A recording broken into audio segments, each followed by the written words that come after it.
Previously on Balls. Continue our discussion with football, around football.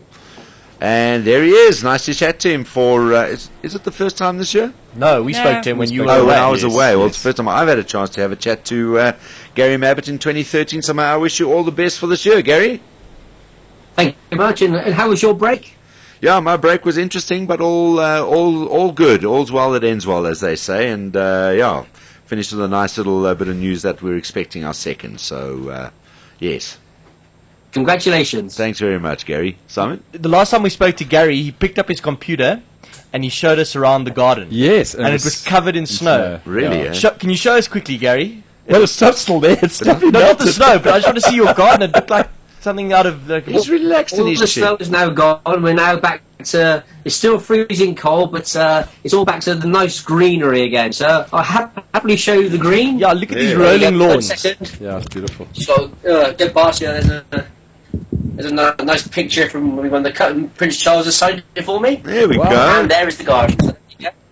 I'm much preferring this picture than the one you've just showed us, Gary. Hold on. All right, Well, so- that there. yeah, thanks, Gary. Yeah. What I year? thought you'd What, like that one. what Oh, year? that was What year awesome. was that? Was Yeah. that 92? When was that?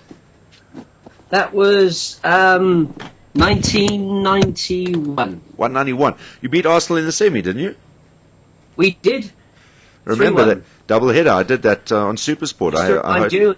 Paul I- Gascoigne scored a That's the wonderful one. free kick. That's the one. I remember it clearly. I hosted that on Supersport with Barry Lambert at the time. Yeah, I remember it clearly. And Terry Payne, funnily enough.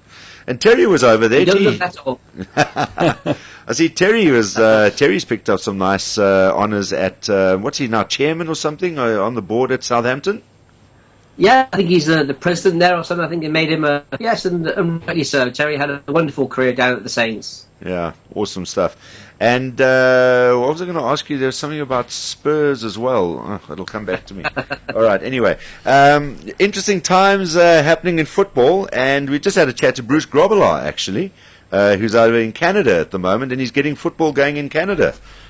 Which he says they don't have any professional leagues or anything, so he's very involved in that over there.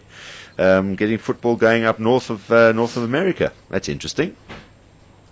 Yes, I think the last time I was around with Bruce, I think he was down in South Africa around the World Cup time. So, yes, he's now moved to obviously different climates. Yeah, absolutely. Well, he says it's freezing cold, about minus 20 with the wind chill there, and lots of snow all over the place. So, good luck with that.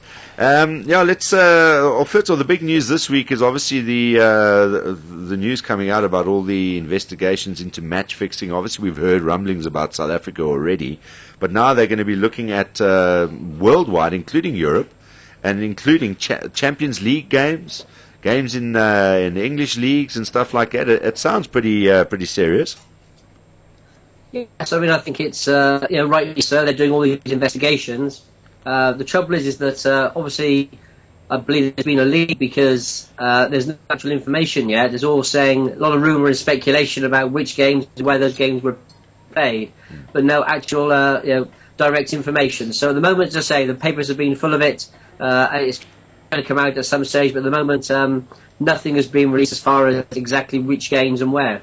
Yeah, it'll be. I mean, obviously we know what happened at Juventus, and we've heard stories about things happening in South Africa. So I think that is a hornet's nest that is about to be opened there, and we'll just have to wait and see when the information comes out in the investigation to see what goes down there. As far as the Christmas period over now in England, and we're back in full swing, heading to the final stretch of the English Premier League, 2-horse race. Yes, 13 games to go, and I think you've got to give it to Manchester United already, virtually. I think the bookies are virtually paying out. I think it's like 1 to 50 on that they're going to lose the Premiership title this season. And to be honest, they at times haven't played particularly well, but they've been clawing away results. As far as a team unit, they've been doing very, very well. Man City, of course, City fell further behind them last weekend after their draw with Liverpool, and obviously United's victory away at Fulham. So I would say United are going to win it. Man City second place. Chelsea slipped up at Newcastle, so they're in third, but only 1 point in front of Tottenham. I think the real thing now is going to be who's going to get those third and fourth spots. Yeah. There's 5 teams vying for that, with Liverpool, Arsenal, Tottenham, and obviously Chelsea. And so it's going to be a very, very tight finish for those top 4 places. But Tottenham are now 1 point behind Chelsea. We had a good result away at West Brom, where Gareth Bale again came out with an outstanding goal for us, which won us the 3 points. So, it's looking good for us at the moment. Arsenal are picking up points. It's getting very, very tight. So I think the top 2 are already, they will finish in those 2 places. It's who's going to finish in third and fourth spot. I think more interest of Arsenal supporters is Arsene going to spend any money on anybody in the transfer window? Because at one stage, I mean, on Twitter alone, I think there were 200 players that they were showing interest in, and then it transpires that no one's going to get bought. And just on that subject, and maybe you can clarify how this could work, Gary. All these sides that are spending a lot of money and have spent a lot of money, they've got this international overseas investment, these big people with the big money like the Abramoviches come in, they buy the club, they finance, they bankroll the club. There's a lot of debt and stuff involved around it, but they're talking about loan accounts, etc., etc. And, with certain regulations and stuff, they get around it in certain ways. But, I mean, is there trouble looming for sides like this? Because there is talk that, the sides that might not be doing this kind of thing and are kind of being self-sufficient and just holding back on just splashing money out, we could be in a situation where the big clubs could be in trouble at some stage, and it could change the whole face of football, not only in the English Premier League but some of the other leagues as well. Well, again, I think it's a case of competition. If you look at everywhere else in the world, whatever industry you're in, somebody comes in with big money, buys out a big company, turns it around. Very little is said. Of course, now in football, with billionaires coming in with mountains of money, it does give them an unfair advantage. Having said that, when Abramovich first came into Chelsea, everyone was saying that was it. Chelsea would dominate football for the next 20 years. They dominated for 2 or 3 years, and that's been about it. So I think there are unfortunately, whenever regulations come out, they will have the specialist lawyers looking into those regulations, the ways around those regulations. Every season when I was playing at Tottenham, every time that a new law came in, we'd have people look at the new law and find out the ways to get around it. Yeah. So it's always a case of being able to do that. I think, unfortunately, no matter what they try and do, it's always going to be the case. And it's a free world. So someone wants to buy a football club with his money, why shouldn't he? Yeah. All right. The other thing that I think has struck me over the holiday period and going into these last few weeks is that the FA Cup, and we know, at times the people said, no, it's lost its sparkle and its luster, and, Man United eventually didn't want to play, didn't play the 1 year, and it kind of sort of dragged to try and get back to where it was. But if anything, I think the clubs like your Oldham Athletics and these sides that have been knocking over your Premier League sides have saved this competition and brought it back to where it was. I think it's a fantastic competition again. It might not have ever lost its sparkle, but I think there was a lot of following that people were going, that's not what it used to be. I think it's absolutely fantastic what's been happening in the FA Cup lately. Yes, I think generally it's been a big media move that's trying to say that the FA Cup has been devalued. Personally, I've never ever heard a player making any sort of comment like that. Every player wants to win the FA Cup. Even the players that come into the Premier League from overseas, the FA Cup was the first game that was ever shown live globally. Now, of course, you get every game going around the world. The FA Cup was the game that was first sent around the world, and everybody got to see that. Everyone got to know what the FA Cup was. It's still the biggest cup in domestic football anywhere in the world. And so, yes, I mean, exactly what you're saying. Some of the trials and tribulations, the Premier League guys being knocked out. Obviously, some of them got knocked out, unfortunately, by Leeds. But no, it's a wonderful moment for those teams. And I just think that, every player wants to be an FA Cup winner. And so no matter what people say, to me, it's never been devalued. And I'm just excited every time the FA Cup rounds come. What do you put it down to? Because 9 times out of 10, 19 times out of 20, or 99 times out of 100, sides like Bradford and Oldham Athletic and these League 1 and League 2 sides would never come anywhere close to coming within 3-4 goals of these sides. What is it about an FA Cup game that suddenly these guys are not just like winning 1-0, they're putting 1 or 2 past the big teams and coming away and causing these massive upsets? And it's not just a one-off. I mean, it's happened so often in League and FA Cup these days. Yeah, absolutely. In one-off games, any team can win. Whether you're, I mean, we saw it this year that Luton, from who not even in the league at the moment, Premier League, Norwich. Now, yes, Norwich are fighting to stay in the Premier League, so they left out sort of 6 players, and they paid the price for that. To me, I mean, same at QPR, they got knocked out after leaving out 8 players. Now, to me, that doesn't make any kind of sense. The fans would be fuming at those clubs going out because they didn't pay the best players.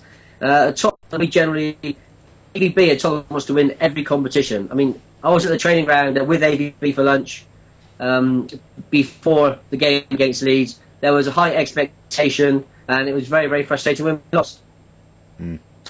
All right, well, just one final, and I did... sorry, John, did you want to ask something? Yeah, before you asked, I was just one... Yeah, before that. Lots of excitement tonight ahead of the friendly against Brazil, England. Yes. Yes, a lot of excitement tonight. Of course, Ashley Cole is going to be making his 100th appearance for England. Ashley is a fantastic fullback. I think he's probably the best we've ever had in that position for England. So, congratulations to him tonight. We're a bit short because obviously, Jermaine Defoe's going to be missing. Perhaps Theo Walcott will play up front tonight. But it's a big game. I mean, Brazil, it's always great to see the Brazilian side coming here. And they're always a joy to watch. Neymar has sort of added a bit more to the game by saying that England, there's only one player in England that can basically do them any damage, and that's Wayne Rooney. So he sort of raised the bar a bit for the England players to perform tonight. So yes, a big game here tonight, but of course, in an hour's time, big game in South Africa with the semi-finals. Yeah, absolutely. The Cup of Nations. So I mean, for me, I was a bit disappointed South Africa lost it in the shootout, but because Mali beat them, I'd like to see Mali go on. Tough game this afternoon, though, for them.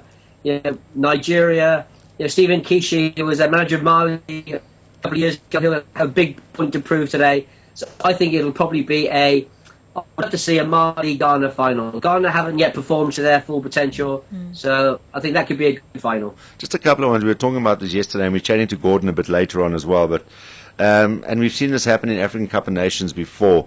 Do you see an Ivory Coast going out? I thought they would, with the talent that they got in that side, they would walk this competition. With Ghana being probably their biggest rivals, but there seems to definitely be a kind of an attitude that was, especially with the players all coming from these massive clubs in the English Premier League in Europe, that there's almost a bit of self-preservation about them as opposed to a full commitment to going out and playing for their country and winning this competition. And big sides have disappointed us before. Do you feel that there is a culture of that when it comes to some of these big name sides? Because you see a side like Nigeria, which is a younger side, they seem more cohesive. I think they're going to go ahead and win the competition. Who just seem hungrier than maybe a side like Ivory Coast or one of the other sides that have got some of these big name stars. Well, it's always difficult because I think whenever there's a World Cup or European Championships or African Cup of Nations, I think this accusation is thrown at numerous sides. As far as my time being involved in the England setup, 9 players who play for their country, for them it is still the biggest thing. I mean, to go win the African Cup of Nations for any of those players, I agree with you. I was convinced the Ivory Coast would walk it this year, but it wasn't to be the case. It appears in some games that are they holding themselves back? The trouble is in football, full well, if you hold yourself back, there's far more chance of you getting yourself injured and put out. Yeah. So I don't believe that happens. There's always accusation, but again, it normally comes from the media rather than from anybody else. All right. Just a final one. I remember what I wanted to ask you, and it was related to Spurs, but on a more serious note. And I see Gary Lineker in particular has publicly sort of, and it's been out on Twitter and stuff as well, but Paul Gascoigne. You obviously know him very well. What is the latest with him? How is he? And I know Gary Lineker is very much involved in a move to try and get as many of his former teammates and people to try and help him. What is the latest situation with Gaza, and how desperate is it? No, I mean Paul's been having rehab probably for the last 2 or 3 years now. He's always had the sport has always been there for him. We raised a lot of money for him to pay for his treatment over the last few years. His friends have clubbed together at the moment to send him out to America for his current treatment. Over the last few weeks, I've probably been talking to Paul virtually every day.